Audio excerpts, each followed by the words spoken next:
E aí galera, bem-vindos à NEC de ODT de IR. Primeiro, como a gente escolhe uma cooperação? A gente primeiro tem que ter as nossas metas, depois a gente tem que ter os nossos backgrounds definidos, depois a gente tem que ter metas consistentes com aquela cooperação, ou seja, eu tenho o meu CL está planejando fazer 30 approveds em ODT, e aí eu tenho um outro CL que planeja fazer 45 approveds em ODT lá fora.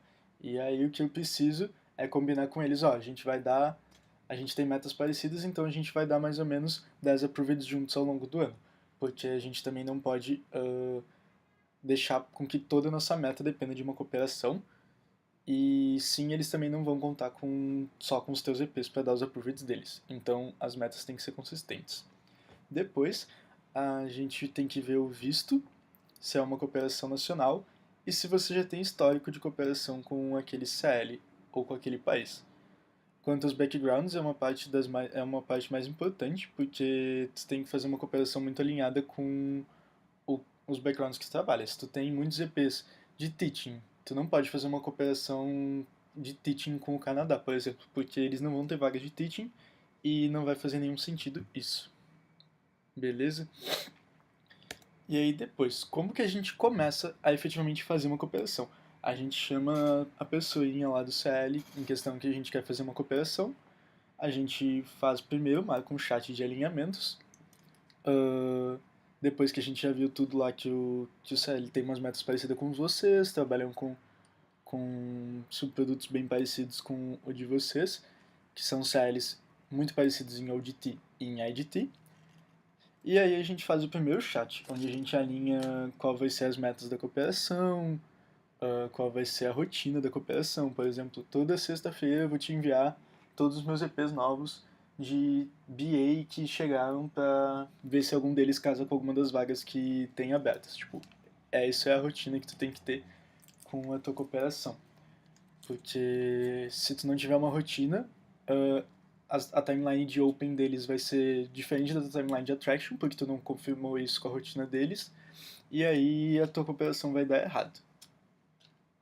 O terceiro ponto é vender a tua cooperação, ou seja, tu tem que efetivamente fazer os membros de ODT e tudo mais, tem que vender aquela cooperação como se fosse água. Tipo, eles têm que conhecer muito da cooperação, têm que conhecer como funcionam as vagas deles, têm que conhecer a entrega do CL e têm que conhecer muito do país e das empresas que eles trabalham. Depois, usar materiais. As cooperações vão ter materiais sempre para estar te enviando, para você estar enviando para os EPs ou coisas assim. E você tem que usar muito esses materiais. Se o CL de IDT não tiver esses materiais, você vai ter que fazer esses materiais em algum momento. E depois chega na fase de atração específica, que é quando a gente tem uma cooperação tão forte, tão evoluída, que a gente consegue fazer uma attraction seguramente e saber, tipo, eu vou atrair 50 EPs do background da minha cooperação, que eles estão com essa vaga, e eles vão abrir antes pra mim, e aí eu vou casar 10 desses EPs com essas vagas que eles têm. Então, esse é o objetivo. Depois, como manter? É rotina, sempre vai ser a rotina, senão vocês vão se perder. Se o CL lá envia os currículos para as empresas toda quarta-feira, e aí tu enviar o currículo para ele na sexta, não adiantou de nada, porque ele já enviou alguns.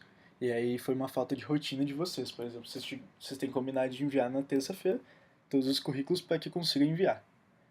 Depois, resultados. A tua cooperação só vai ser mantida se estiver dando resultados. Sem resultados, você não vai conseguir manter ela e a cooperação vai morrendo aos poucos. Terceiro, a cooperação tem que fazer sentido. Porque se ela não fizer sentido, tu não vai ter os resultados. Quarto, tu tem que traquear as aplicações, porque senão tu não vai saber quantos dos teus EPs estão aplicando para as vagas da tua cooperação, tu não vai saber quais EPs que estão aplicando, por que os EPs que estão aplicando, e tu não vai conseguir controlar o feedback que a cooperação vai ter que te trazer dos EPs. Ou seja, eu enviei o currículo e a empresa disse que não gostou porque não tinha um espanhol básico. Então, tipo, tu vê, os próximos currículos que eu enviar para essa vaga tem que ter espanhol básico. Então, a parte dos feedbacks era muito, muito importante para tu entender como melhorar a relação e como efetivamente dar os approveds que aquela vaga de edit está precisando. E aí, coisas que você tem que fazer. Enviar os seus melhores EPs, conversar constantemente com a sua cooperação e ser gentil, mas não ser falso.